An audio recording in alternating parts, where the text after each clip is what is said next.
Assalamualaikum warahmatullahi wabarakatuh.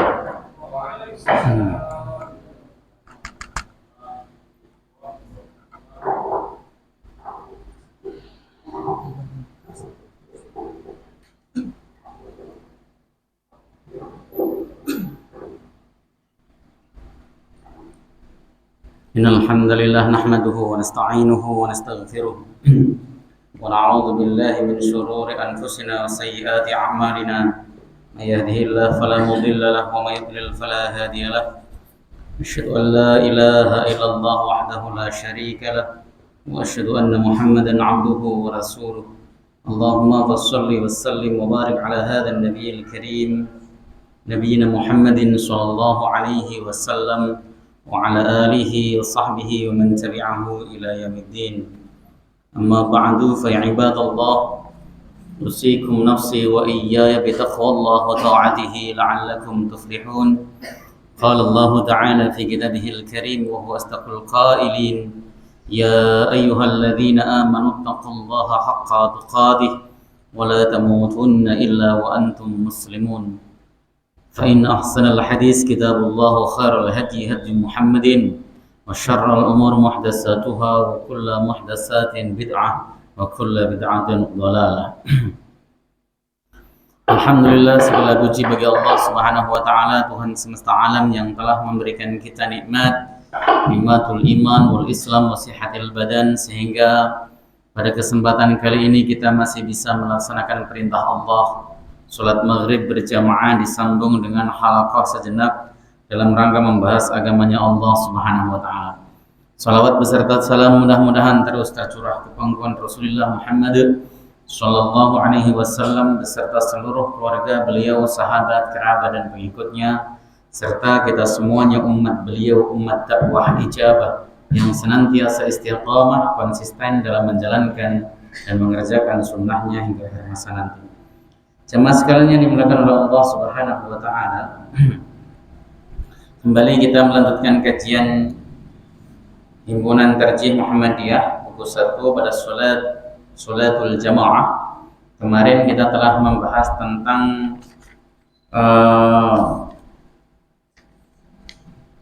hak atau syarat-syarat berjamaah, begitu ya. Maka pada kesempatan kali ini kita teruskan saja, man lahu haqqul imamah, siapa sih yang berhak untuk menjadi imam? Karena dalam sholat berjamaah itu ada makmum dan ada imam.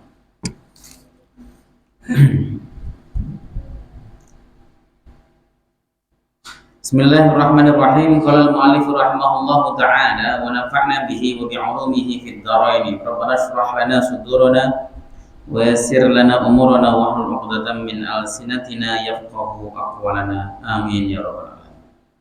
Wal ya ummakum ahadukum, dan hendaklah menjadi imam salah satu di antara kalian.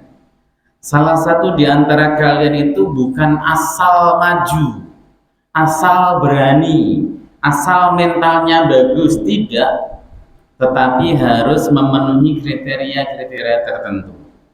Di sini dikatakan wa yuqaddamu fi sholati al-waliyu alladhi lahu haqqus sultan. Didahulukan untuk menjadi imam dalam sholat jamaah itu adalah penguasa yang memiliki kekuasaan, misalnya presiden, misalnya lagi gubernur, itu memang seperti itu. Maka dulu para sultan, para khalifah itu rata-rata siap jadi imam. Mereka itu bacaannya bagus-bagus. Ya, Al-Hajjaj bin Yusuf misalnya adalah seorang gubernur yang hafal Quran. Kita juga bisa sebenarnya, yang penting ada yang milih. Persoalannya kan tidak ada yang milih.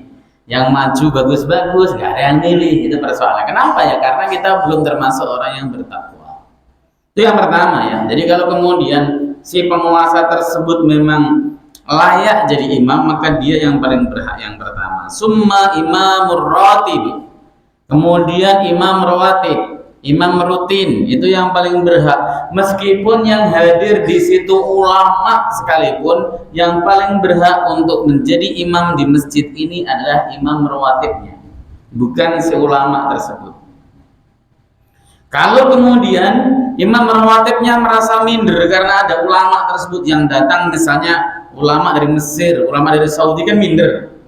Dia menyerahkan hak untuk jadi imam kepada ulama tersebut. Itu boleh dan sah, tidak haram hukumnya. Tapi dalam Syarah Bulughul Maram disebutkan makruh tetap. Dalam kitab-kitab lain dikatakan jaza, boleh, tidak haram, tidak masalah. Yang penting dikasih izin. Kalau nggak dikasih izin, imam rawatibnya ada, nggak dikasih izin, yang ngasih izin siapa? Ya imam rawatib yang ngasih izin. Ya, main selonang-selonang saja, imam rawatibnya ada, itu hukumnya haram.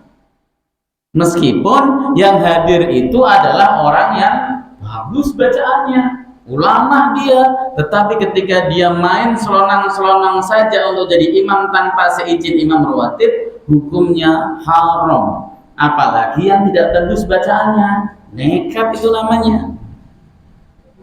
Ya, karena kadang-kadang masjid itu kan qomat itu bukan nunggu instruksi imam, tapi nunggu instruksi jamaah lain. Padahal imamnya belum ada.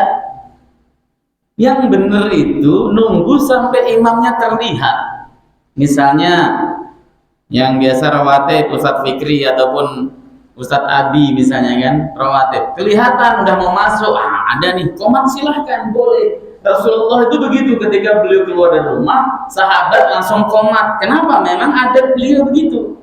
Beliau mau keluar dari rumah berarti mau masuk masjid, langsung diqomati. Karena melihat Nabi. Kalau Nabi belum terlihat, nggak ada yang berani qomat. Kita kan nggak bodoh amat imam rawatib kelihatan atau tidak, sikat saja iqomah. Kadang-kadang kita malah justru yang dorong-dorong itu jamaah. Qomat. Yang qomat malah kadang-kadang orang nggak ditahu-ketahui rimbanya dari mana, Allahu Akbar. Nah, akhirnya kemudian tinggal imam nggak ada, dorong-dorongan. Pasti yang didorong itu orang yang bajunya putih, jenggotan. Ya, itu yang didorong pertama biasanya. Padahal belum tentu bacaannya bagus. Ya, saya pernah ketipu peci putih jenggotan begitu. Ya, pas mau pulang kampung naik bis di terminal Rawamangun. Saya kalau pulang kampung sukanya pakai kaos sama pakai topi. Pas sholat maghrib berjamaah, saya lihat ada bapak-bapak peci putih jenggot panjang. Wah, ini jadi imam nih. Saya qomat. Begitu jadi imam, bacaannya kayak anak TPA Iqra 2. Waduh, ini gimana? Saya lanjutin sholat, saya batal. Enggak dilanjutin, udah terlanjur jamaah. Akhirnya mufarroqah. Ini yang kemudian orang main selonang-selonang itu tidak diperbolehkan, ya begitu. Atau kita jangan tertipu sama penampilan. Kalau memang sudah selesai berjamaah, imam rawatibnya selesai. Ini sudah selesai nih berjamaah, imam rawatib sudah jadi imam. Boleh nggak setiap orang yang masuk mendirikan jamaah? Boleh, silahkan. Apalagi masjid pinggir jalan, silahkan. Tapi ketika memilih imam yang pantas, maka sejak saat itu Pak, saya itu semenjak kejadian itu dimanapun berada, mau di Mekah kayak di Dubai kayak di mana saja, kalau saya nggak percaya sama orangnya, saya maju jadi imam. Mau di terminal, di bandara Soekarno Hatta, di bandara mana, pokoknya kalau saya nggak percaya sama orangnya, saya jadi imam saja, daripada salah tunjuk ternyata bacaannya amburadul. Pom bensin kayak maju, begitu jadi imam. Ya, apalagi saya udah punya model jenggot panjang. Ya, pakai peci putih begini udah, silakan Pak jadi imam, siap. Daripada tadi salah kaprah. Jadi imam rawatib itu nomor 2 loh, jangan salah. Lihat dong hadis-hadis Nabi dalam Sahih Bukhari lah. Itu qomat itu dikumandangkan pertama atas instruksi imam. Imam udah datang nih, qomat langsung meskipun jamnya belum tetap instruksi imam jalan. Gitu kan, atau lewat kebiasaan imam tadi, imam sudah biasa ketika dia keluar dari rumahnya, ya qomat dikumandangkan, tidak masalah.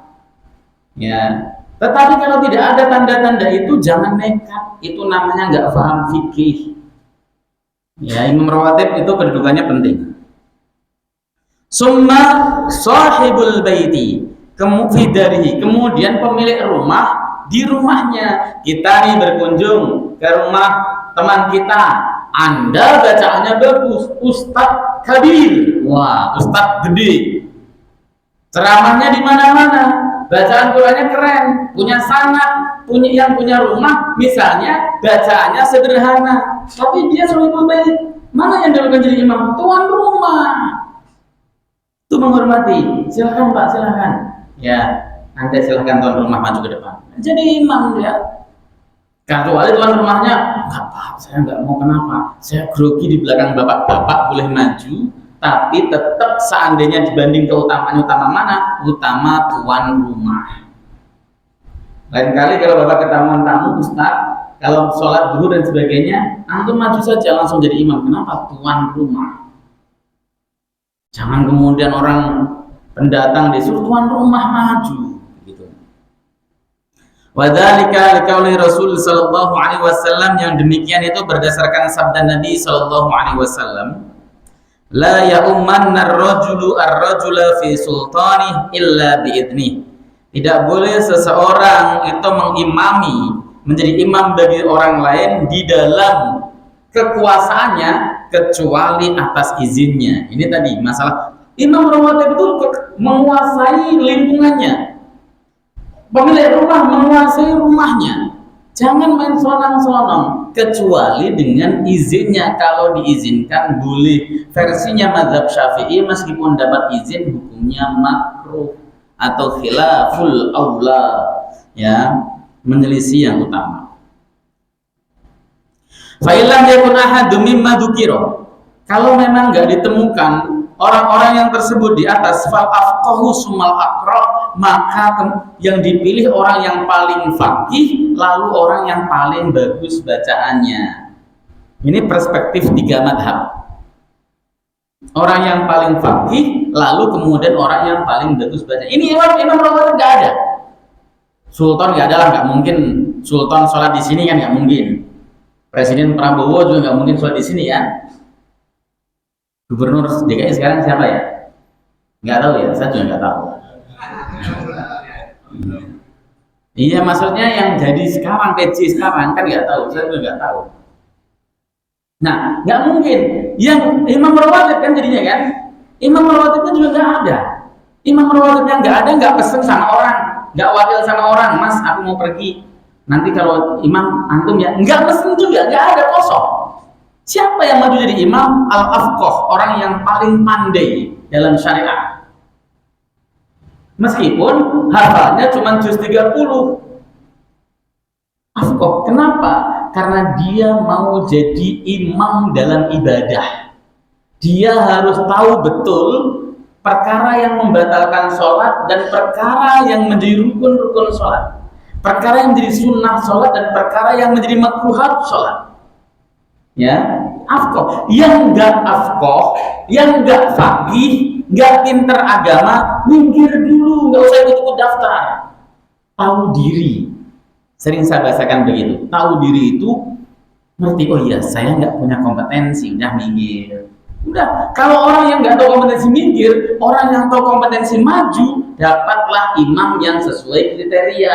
Persoalannya, orang yang pintar afqah seringnya di pojokan. Empat lembu di pojokan nggak mau masuk. Sementara yang maju orang yang punya kepercayaan diri tapi tidak alim.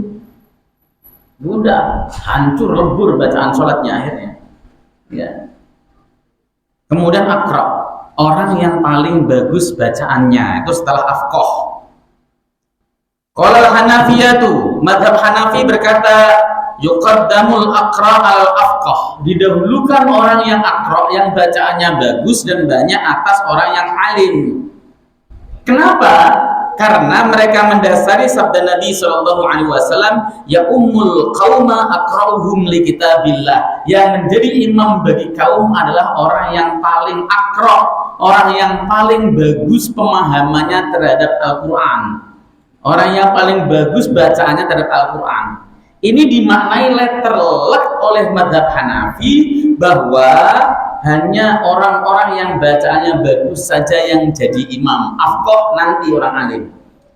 Terus Kenapa mazhab Syafi'i, mazhab Ahmad dan mazhab Hanafi, mazhab Malik mendahulukan yang afqah? Mereka memahami semua ahlul Quran di masa Nabi itu pasti alim, nggak ada satupun yang tidak.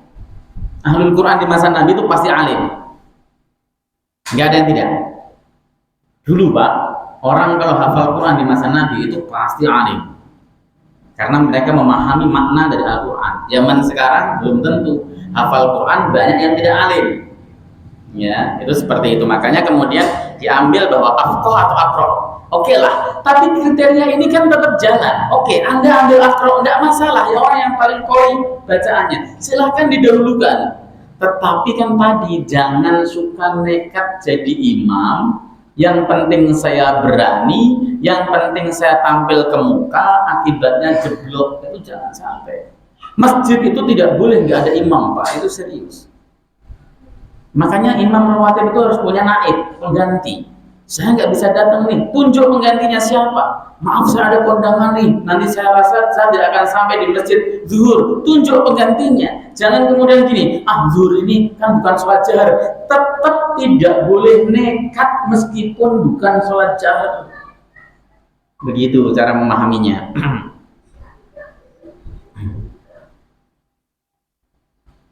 Jadi jangan pernah kita itu memilih imam yang salah. Ini maksudnya ya.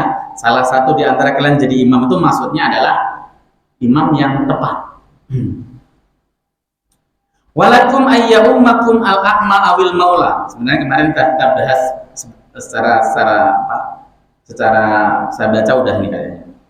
Dan kalian ya boleh juga kalian itu mengangkat orang buta dan hamba sahaya untuk menjadi imam kalian. Nggak masalah orang buta jadi imam, nggak masalah. Yang penting ada yang menunjukkan arah kiblatnya.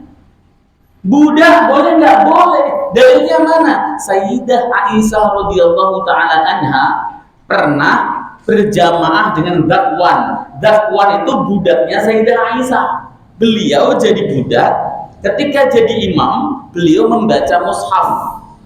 Baca mushaf, tidak dengan hafalannya. Itu Dhakwan, itulah yang kemudian dijadikan dasar oleh para ulama. Bolehkah kita jadi imam sambil membaca mushaf? Boleh. Dalilnya Sahih Bukhari, yaitu Dhakwan ketika dia menjadi imam dari Sayyidah Aisyah, beliau membaca Al-Quran. Cuman tetap yang paling baik jadi imam itu ya dengan hafalan, Pak. Yang paling baik. Tidak ada sejarahnya Rasulullah dan para sahabat mulia ketika beliau menjadi imam dengan membaca Al-Quran, tidak ada. Ya hari ini aja kita gara-gara bosan dengan juz 30, dia pengen juz amma atau juz 1 ataupun juz 2, nggak hafal juga, akhirnya dia buka Quran gede baca. Repotnya setengah jalan, angin niup, terus lah mana ini yang diem kan, tiba-tiba jadi kulhu bahasanya ya, alif lam jadi kulhu. Kenapa ya? Karena baca itu tadi. Makanya yang paling bagus kalau Anda punya hafalan silahkan ya.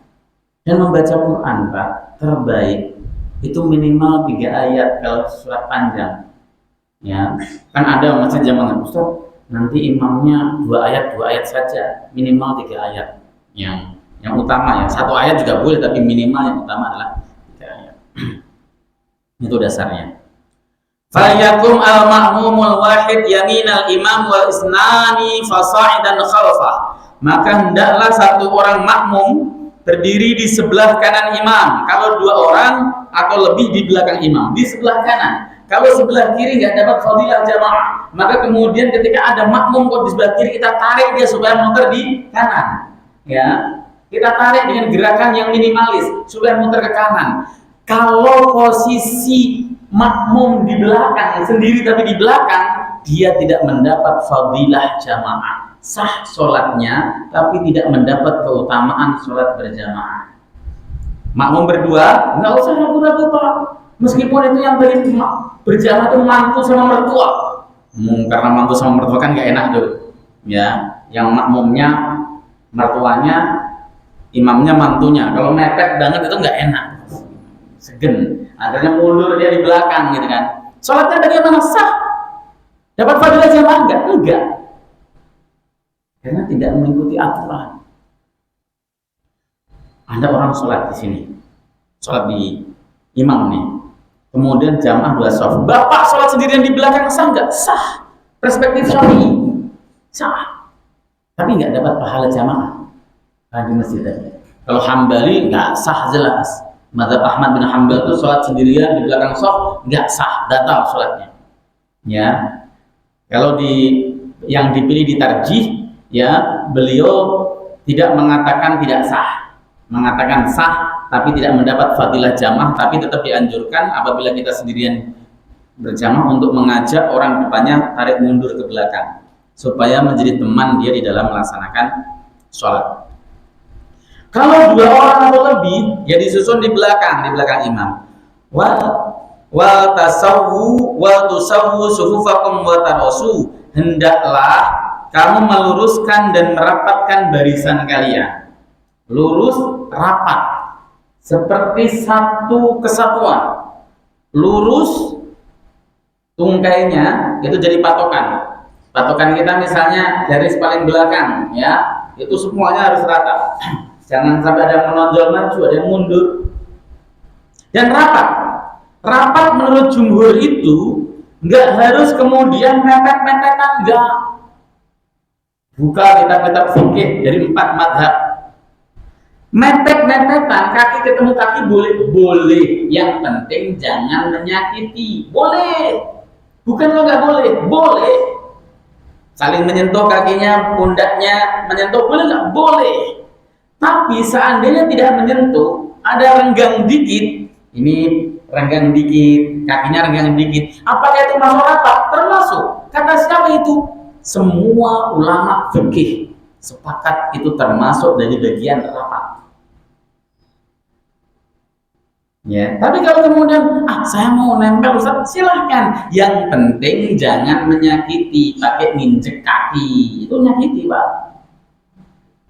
Dan kita ketika sholat, patokan kita kakinya nggak usah terlalu ngangkang, patokan kita itu bahu kita seberapa, udah segitu saja. Nggak usah kemudian mentang-mentang ngerapatin soft kakinya ke orang main kungfu, gitu. Lebar banget setengah 1 meter. Nggak seperti itu ajaran Nabi Shallallahu Alaihi Wasallam. Soft itu patokannya belakang imam persis. Makmum di belakang imam itu patokan. Makmum yang sebelah sini tugasnya ngerapatin ke sini. Adapun yang sebelah sana untuk longgar, tugasnya yang sebelah sana. Misalnya contoh nih, ini makmum patokan di sini. Kemudian karena pas lagi berdirinya ada anak kecil asalnya, anaknya lari-lari yang dia ngerapatin, klop begini. Ini kan lowong. Apakah yang lowong ini tugasnya dia juga? Enggak, tugas dia untuk merapat terus. Kalau lowong, dia tidak mau merapatkan diri, dia tidak mendapat fadilah jamaah. Sholatnya sah tapi tidak mendapat 27 derajat. Kalau itu kita lakukan, nggak ada orang ngangkang-ngangkang. Semua akan tertib. Yang sebelah sana juga sama. Gitu, ya. Rapat lurus. Wala takhtalifu fatahtalifat qulubukum. Jangan kalian itu berbeda-beda. Ada yang maju, ada yang mundur, ada yang softnya bengkok dan sebagainya. Kenapa? Hati kalian akan tercerai-berai. Hati kalian akan ikhtilaf. Maka selesai sholat bukan tambah rukun, tambah manyun. Ya, nyapa aja kagak. Kenapa? Karena ikhtilaf tadi, maju mundur. Coba rapat lurus, enak. Seperti itu, ya. Wal yakhussa imamul al-ma'mumina alaihima. Hendaklah imam itu mendorong makmum untuk merapatkan dan meluruskan shaf. Boleh pakai bahasa Arab jika makmumnya paham, atau pakai bahasa Indonesia saja. Makmumnya orang awam, sawu sufufakum fa inna tasfiyatas sufuf min tamamis shalah istawu wa'tadilu wastaqimu wa tarasu. Ya makmumnya apa sih? Ngomong apa tuh? Karena nggak paham. Berapa paham kira-kira kalau ada imam ngomong gitu? Nggak paham kan? Mantra apa yang dibaca itu kan begitu kan? Tapi kalau rapat luruskan shaf, misalnya istawu wa'tadilu, rapat luruskan shaf, jangan sampai ada renggangan. Pak, silakan dirapatkan, Pak. diatur barisannya. Itu yang dimaksud dengan imam itu mendorong makmum untuk merapatkan dan meluruskan. Jangan dimulai kalau makmumnya belum beres rapat. Mohon maaf Pak, itu yang bawa anak kecilnya biar di belakang aja Pak, di sebelah sana ya. Mohon maaf. Kalau memang dia bawa anak kecil. Tapi kalau Bapak nggak enak ya, mohon dijaga supaya anaknya tidak lari kemana, supaya softnya tetap utuh. Ya, itu Pak pojokan belum dirapatin Pak, mohon diisi satu orang. Yang agak lurus boleh sampai selesai rapat lurus, sudah rapat. Allahu Akbar. Nah, gitu kan enak, tentrem. Selesai sholat itu sejuk hawanya Pak. Ya. Ada imam yang cuek juga ada. Allahu Akbar, la ilaha illallah. Ngadep ke kiblat, sufufakum. Allahu Akbar lah. Sufufakum tadi rapetin apa? Dia nggak nengok sama sekali. Ya, caranya begitu. Jadi pakai bahasa Arab boleh nggak? Boleh kalau ngerti bahasa Arab. Ya kalau nggak ngerti pakai bahasa Indonesia. Kalau imam kita di Sunda, ya pakai bahasa Sunda. Imam kita di Jawa pakai bahasa Jawa. Ya, ngikutin. Jangan kemudian pakai bahasa Arab. Ini kan ajaran Rasul. Iya, boleh Anda baca tapi terjemahkan supaya paham. Wa aqimus shaffa awwal summa alladhi yalih. Sempurnakanlah shaf yang pertama, kemudian yang mengiringi artinya setelahnya. Shaf pertama rapat dulu, ya, kemudian kedua, ketiga, begitu cara mengatur shaf. Nggak usah buru-buru, pengen kemana sih? Pakai shafnya dekat pintu, ya. Jangan kebiasaan. Kita selesai sholat fokus dikit, ya, istighfar 3 kali minimal. Baca tahlil la ilaha illallah wahdahu la syarika lahu lahul mulku wa lahul hamdu wa huwa ala kulli syai'in qadir. Kalau salat maghrib 10 kali, salat subuh 10 kali, misalnya 3 kali juga nggak apa-apa kalau kepanjangan. Tapi kalau 10 kali ada keutamaan sendiri. Diterangkan dalam Sunan Tirmidzi itu. Setelah selesai itu baca Allahumma jirni minan nar 7 kali. Setelah itu baca Allahumma antas salam wa minkas salam. Selesai itu baca kemudian surat Ikhlas, surat Qul a'udzu birabbil falaq wa a'udzu birabbin nas. Kemudian baca ayat kursi, baca subhanallah 33 kali, alhamdulillah 33 kali, Allahu akbar 33 kali. Nah, baru kalau mau pergi silahkan. Jangan kita subhanallah sampai tengok-tengok. Takutnya kalau ada lowongan pergi kita langsung. Ya kita nggak fokus dikir kayak gitu. Dikir itu hudurul qalbi ma'at tadabbur. Harus hadir hatinya disertai merenungi. Itu kalau mau ngefek sama jiwa kita. Fokus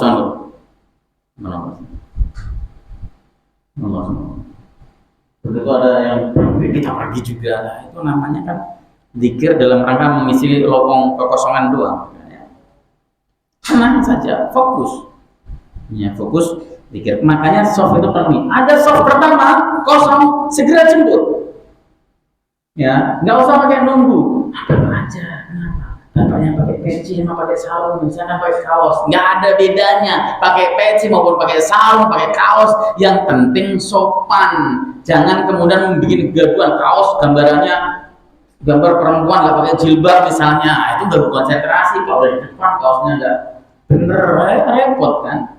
Ya, tapi khusus di belakang imam adalah orang yang siap mengganti jika imam batal.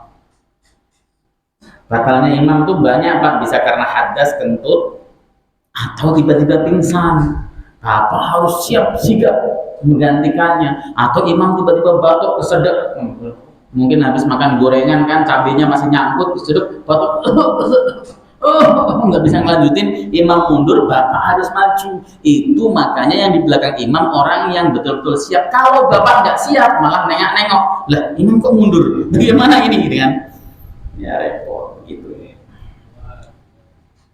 Wasuddul khalal, dan tutuplah renggangan. Wal yakun saffun nisa khalfar rijal, dan hendaklah saf perempuan di belakang laki-laki. Itu betul. Saf perempuan di belakang itu sudah tahu semuanya. Summa idza kabbara al-imam fakabbiru. Kemudian ketika imam sudah takbir, takbirlah Anda. Allahu akbar, baru Allahu akbar. Jangan imam masih Allahu Akbar, bapak sudah Allahu Akbar, tidak boleh. Ya, membersamai takbiratul ihram ada yang menghukumi haram, ada yang menghukumi batal. Ya, selesai takbir dulu, Allahu Akbar, Allahu Akbar. Wala tukabbiru hatta yafrughal imamu min takbirih. Janganlah Anda takbir hingga imam selesai takbirnya. Allahu Akbar, Allahu Akbar. Sami'allahu liman hamidah, Sami'allahu liman hamidah. Allahu Akbar, Allahu Akbar. Seperti itu. Takbirnya setelah takbirnya imam selesai. Nggak usah buru-buru. Ibadah itu perlu sabar, santai, dinikmati aja setiap gerakan. Imam lama, kita ikut lama. Tapi imam nggak boleh lama-lama. Imam kok sujudnya lama banget. Sampai ada makmum pengen ngintip gitu. Imam ketiduran apa enggak ya? Biarin saja 3 kali. Kalau baca subhana rabbiyal a'la 3 kali. Kalau baca subhanaka Allahumma rabbana bihamdika Allahumma ighfirli 3 kali juga bagus. Sekali juga nggak apa-apa. Coba prediksi hadisnya yuksiru ya. Yuksiru itu artinya memperbanyak. Rasul memperbanyak apa itu namanya subhanaka Allahumma rabbana bihamdika Allahumma ighfirli pada saat sujud beliau. Wahakada fi jami' af'alis salat. Demikian itu terjadi di semua gerakan salat. Wala tasbikul imam, jangan pernah Anda itu mendahului imam.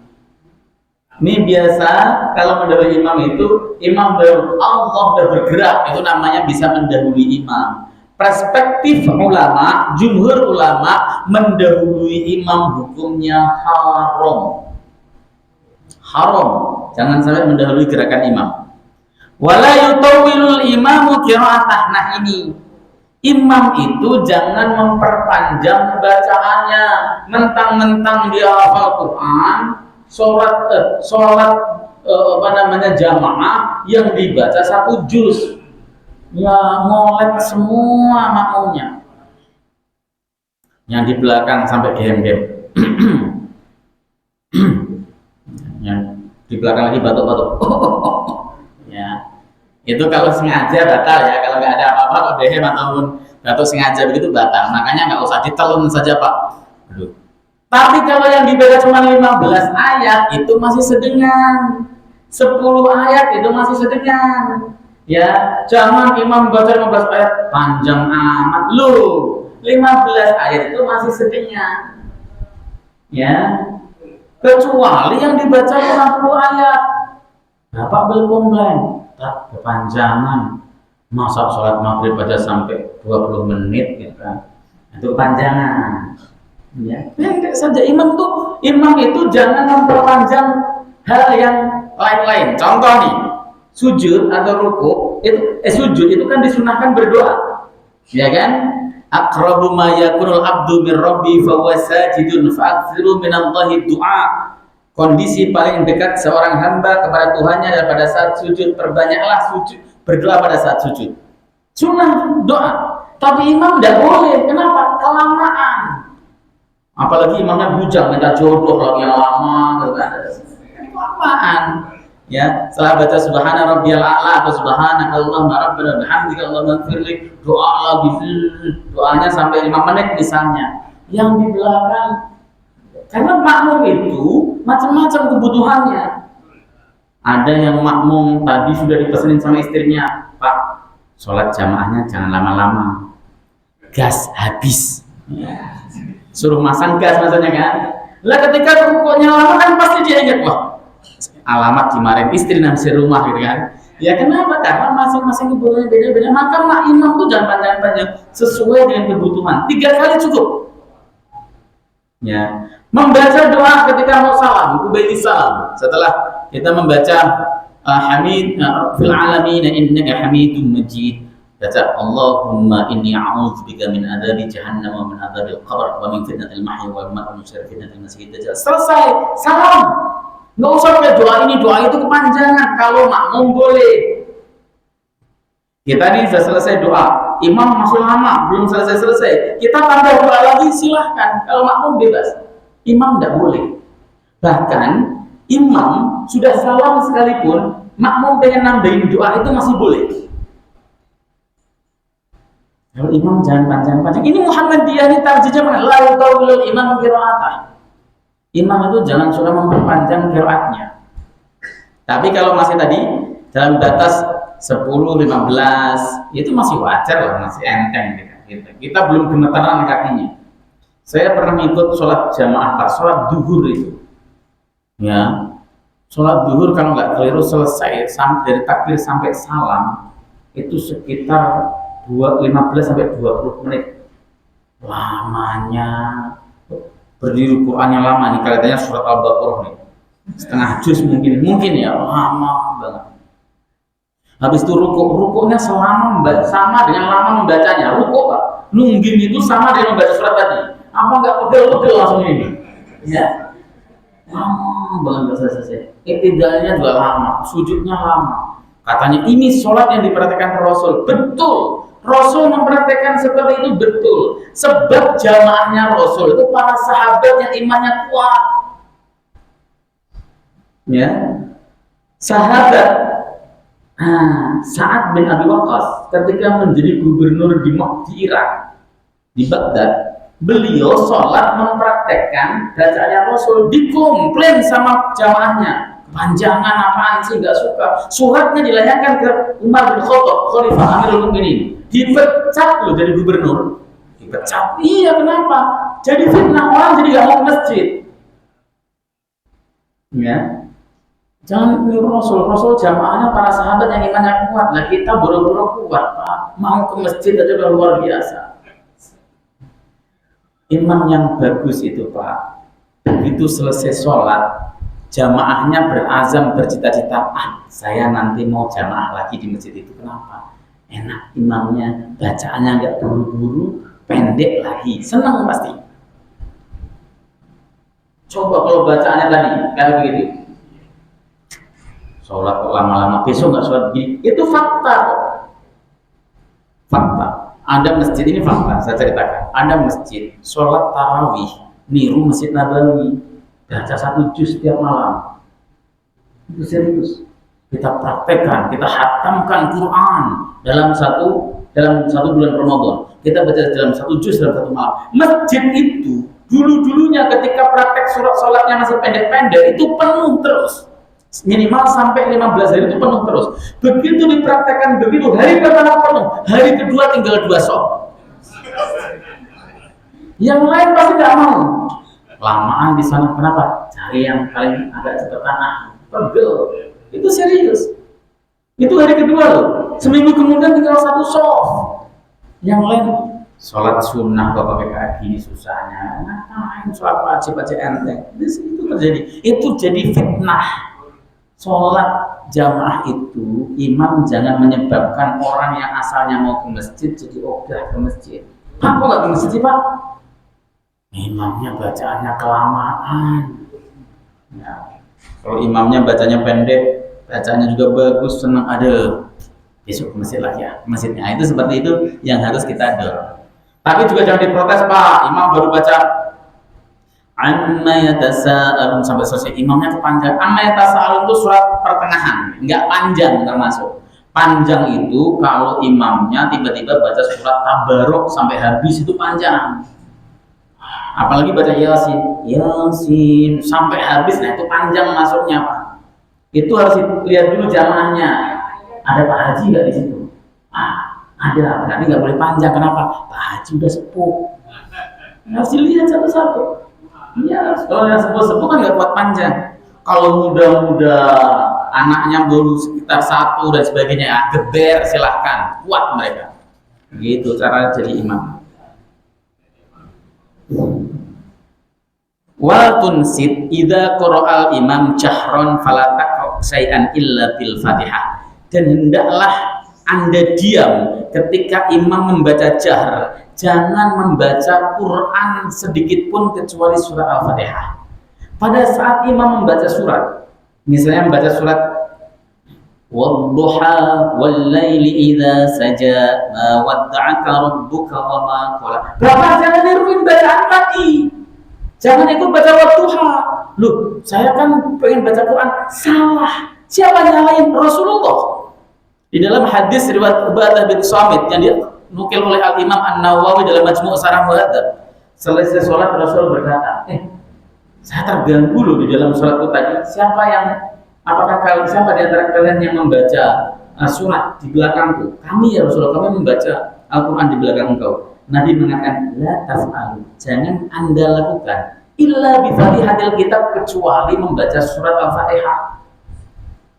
Anda selesai baca surat Al-Fatihah, diam, nikmati bacaan imam. Nikmati bacaan imam tuh sambil belotot Pak, jangan sambil merem. Kalau sambil merem ngantuk malah. Sambil ngelotot dan sujud. Itu tujuannya supaya konsentrasi. Jangan kita ikuti daripada bengong Ustaz, tidak dilarang Rasulullah masalahnya. Kenapa? Takut mengganggu imam. Ini harus dicatat, dimengerti. Ya. Makanya saya berkali-kali mengatakan manhaj Muhammadiyah itu mewajibkan membaca Fatihah bagi makmum, baik itu sholat sir maupun sholat jahar. Kan ada nih beberapa teman Muhammadiyah mengatakan kalau sholat jahar kita nggak usah baca Fatihah, kita dengarkan saja imam. Berarti itu mengamalkan sesuatu pendapat di luar putusan tarjih Muhammadiyah. Kalau tarjih Muhammadiyah, hukumnya tetap wajib membaca Fatihah. Tidak sah kalau tidak membaca Fatihah. Maka di Muhammadiyah ketika imam misalnya setelah waladhdallin lalu baca surat, kita tetap membaca a'udzubillahi minasyaitonirrajim, bismillahirrahmanirrahim, alhamdulillahirabbil alamin sampai waladhdallin. Selesai itu dia dengarkan bacaan imam. Itu manhaj di Muhammadiyah. Tapi kalau ada tetangga kita yang orang Muhammadiyah juga, misalnya dia tidak ingin membaca, ya nggak apa-apa, ikut madhab Hanafi, berarti no problem kalau saya sih. Ya, apakah dia berarti bukan warga Muhammadiyah? Ya tetap warga Pak, hanya beda pilihan saja, nggak apa-apa. Ya, boleh milih 01, boleh milih 02, boleh memilih 03, bebas. Ya, tetap warga Muhammadiyah. Maksudnya itu boleh baca Fatihah, boleh kemudian baca Fatihahnya saat sir, boleh kemudian tidak membaca sama sekali, asal mengikuti pendapat yang benar. Itu insya Allah diridhoi oleh Allah, gampang. Ya, itu tadi kalau tarjih mengatakan Anda diamlah pada saat imam membaca jahar, jangan baca Quran sedikit pun kecuali membaca surat Al-Fatihah. Itu manhajnya Muhammadiyah. Ya, dari dulu sampai sekarang tidak berubah. Fa'idza qara'al imamu waladhdallin fakul amin. Tatkala imam membaca waladhdallin, bacalah amin. Jahron, keras. Jangan amin kok ragu-ragu. Sudah masuk isya. Melihat jam perasaan saya kaki. Ya. Amin bacaannya mantap. Amin, jangan amin ragu-ragu. Amin. Gizi. Rasulullah itu diterangkan dalam hadis Sahih Bukhari. Jadi imam, ketika beliau membaca amin, makmum di belakangnya dengar. Keras apa keras ini? Keras. Rasul jadi imam di mihrab, makmum di belakangnya dengar suara amin Rasulullah padahal jadi imam. Keras kan? Makanya imam pun keras membaca. Ghairil maghdubi 'alaihim waladdallin. Amin. Biarkan imam ambil napas dulu baru amin. Ya, kalau nggak ambil napas kan kasihan banget imam. Waladdallin. Amin akhirnya tempat. Nah, imam makmum nunggu jedanya imam baca amin. Ghairil maghdubi 'alaihim waladdallin. Amin. Bareng supaya kita mendapat ampunan dari Allah kalau kita bisa bareng dengan aminnya malaikat. Begitu caranya. Ya, jangan kok kemudian bacanya beda-beda. Imam juga komando yang keras, baca amin itu keras. Amin jahar. Dalam hadis riwayat Tirmidzi ya diterangkan, riwayat Abu Dawud, dalam riwayat Abu Dawud itu diterangkan jamaah saking semangatnya baca amin sampai masjid itu gaduh riuh. Walaupun amin, kelihatan suaranya itu bikin gaduh, menggetarkan begitu. Nah ini coba kalau aminnya pada kayak orang pileran semuanya. Ya, pileran itu yang tahu hanya orang Semarang dan Demak itu. wal yajhar al-imam bitakbiri lil intiqal liyasma'a man khalfahu wa yuballigh ghairuhu indal hajah. Hendaklah imam itu mengeraskan takbirnya ketika mau pindah rukun. Allahu akbar. Allahu akbar, itu namanya mengeraskan bacaannya. Ya, supaya apa? Makmum dengar. Makanya berulang kali saya menyampaikan, imam itu harusnya anak-anak masih muda suaranya lantang. Jangan usia 80 tahun masih jadi imam, pasti gak keras. Allah. Ya, di belakang tuh itu takbir apaan lagi kan? Ya, pernah ada imam usianya udah sepuh, 75 tahun, imam Jumat nggak pakai speaker, speakernya mati. Pernah. Ini kejadian. Ya, imamnya bacaannya pelan. Allah, apa takbirnya? Ya, makmum yang paling belakang kan jauh, dia takbir ikutin temannya yang di depan. Ternyata pada di tengah jamaah ada makmum masbuk. Dia di tengah, mungkin karena was-was dia lama. Bacanya keras. Allahu Akbar, rukuk semua yang ada di belakang. Dikirain imam sudah rukuk. Kenapa? Karena imamnya tadi suaranya terlalu pelan. Keraslah. Allahu Akbar yang fasih. Imam itu orang yang giginya masih utuh. Gigi depannya, gigi sampingnya masih utuh. Kalau gigi depannya ompong jadi imam, ngosos semua hurufnya. Ngosos yang makhrajnya nggak pas kan? Loh, itu fakta. Makanya yang asalnya jadi imam tapi giginya udah pada ompong habis, mengundurkan diri saja. Bapak jadi makmum biasa aja, enak kok jadi jamaah biasa. Saya saja lebih senang jadi jamaah biasa daripada imam. Jamaah biasa itu Pak, sambil ngantuk-ngantuk saja itu enak. Imam nggak bisa sambil ngantuk, takut hitungan 3 apa 4 ya, 3 apa 4. Kenapa? Karena harus konsentrasi penuh. Itu ya, diingat-ingat ya. Jadi imam keras suaranya. Wal yuballigh ghairuhu indal hajat. Hendaklah ada muballigh, penyambung takbirnya imam pada saat hajat, seperti di Mekah Madinah. Kenapa? Jamaahnya ribuan, bahkan jutaan. Imam suaranya kan pelan kan? Allahu Akbar, Allahu Akbar. Itu namanya muballigh. Hajat butuh. Kalau kemudian jamaahnya ini Jumat itu meluber kemana-mana sampai ke lapangan, ke tanah, ke jalan raya, listrik mati, perlu muballigh Pak. Ya, imam kan nggak mungkin teriak-teriakan kan? Allahu Akbar dan belakang Allahu Akbar, gitu kan? Supaya dengar semuanya. Itu namanya indal hajat. Tapi kalau sholat subuh cuma 2 shot, ya nggak perlu muballigh Pak, makruh. 2 shot kok Allahu Akbar, nggak perlu muballigh. Makruh hukumnya kalau ada muballigh. Ya. Saya selesaikan aja bab sholat jamaah ya.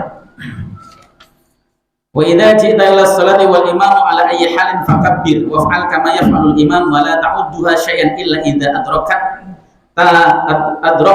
ar-ruku' amal imam. Tatkala Anda datang kepada menuju sholat sementara imam dalam keadaan apapun, takbirlah Anda lalu lakukan sebagaimana yang imam lakukan. Kita datang, imam lagi ruku atau lagi sujud, kita takbir Allahu Akbar, langsung sujud ikut imam. Tapi jangan Anda ini hitung sebagai 1 rakaat. Ingat ya, kita datang, imam lagi sujud, kita ikut sujud, takbir dulu Allahu Akbar, langsung sujud. Karena banyak orang, maaf, yang jahil itu dia malah ngejar imam. Imam sudah i'tidal, Allahu Akbar, dia takbir Allahu Akbar, sudah rukuk. Nggak sah sholatnya, nggak sah ini. Bukan hanya makruh, nggak sah. Ada loh, bapak ini sholat apa wajar? Nggak mau jadi masbuk kan ya? Imam sudah sujud, dia takbir Allahu Akbar. Lah bareng sama imam salamnya, nggak sah sholatnya. Ikut saja rukuk dan jangan dihitung itu sebagai 1 rakaat. Nanti selesai imam salam, kita mengikutinya illa idza adrakta ruku' amal imam, kecuali jika Anda dapati rukuk bersama imam. Contoh, ini penting Pak, digarisbawahi supaya sholat Bapak sah. Imam, Mas Abi jadi imam. Allahu Akbar dan rukuk. Bapak datang, Allahu Akbar, langsung rukuk, dapat tumakninah imam. Bisa baca subhana rabbiyal azim saja atau subhanakallahumma rabbana wa bihamdika Allahumma ighfirli. Imam baru sami Allahu liman hamidah itu dihitung satu rakaat meskipun enggak baca Fatihah. Maka masbuk kalau sudah mendapati imamnya rukuk enggak usah baca Fatihah, langsung ikut rukuk. Allahu akbar dari rukuk kan? Allahu akbar langsung rukuk. Jangan bismillahirrahmanirrahim. 50 sami Allahu liman hamidah bapak baru rukuk. Nanti imam salam, bapak harus tambah satu rakaat. Kalau tidak tambah satu rakaat, sholat bapak batal. Ingat-ingat, masbuk itu begitu. Ya, ada makmum masbuk, Allahu Akbar, imam sudah rukuk, udah masih lama baca Fatihah kan. Baru imam, sami Allahu liman hamidah, baru Allahu Akbar. No, tidak dihitung rakaat. Yang dihitung rakaat itu ketika kita rukuk, kemudian imam rukuk, kemudian kita rukuk, dapat tumakninahnya, ya, maka kemudian diangkat. Makanya jadi imam ketika rakaat pertama rukuknya itu disuruh agak panjang dikit, nunggu makmum yang mungkin dia datang terlambat. Lebih-lebih ketika dia dengar suara gemericik air wudhu. Ya, ada orang menjadi makmum nih, kan?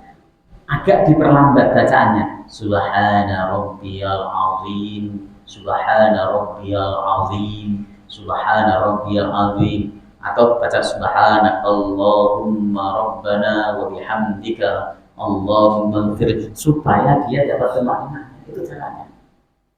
Ya. Wa atimmas salataka ba'da salamil imam, dan sempurnakanlah salatmu setelah salamnya imam. Wal yuqbil al imam ba'da sholati alal ma'mumin au ala man biyaminih. Ini manhaj Muhammadiyah. Setelah selesai sholat, imam menghadap ke arah jamaah atau menghadap ke kanan. Dua-duanya boleh.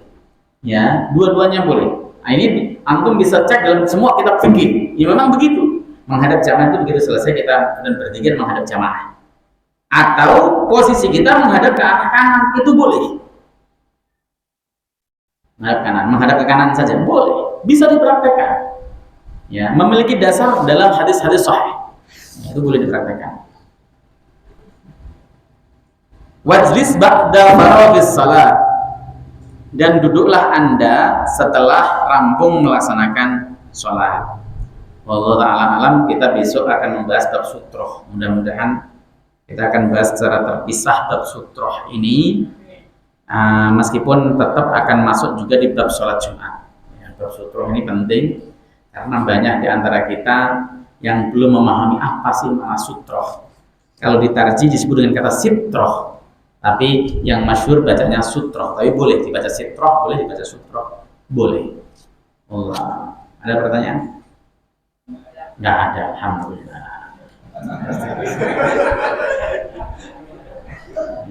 Berarti udah paham semua. Itu mereka majelis. Subhanakallahumma hamdika asyhadu an la ilaha illa anta astaghfiruka wa atubu ilaik. Assalamualaikum warahmatullahi wabarakatuh.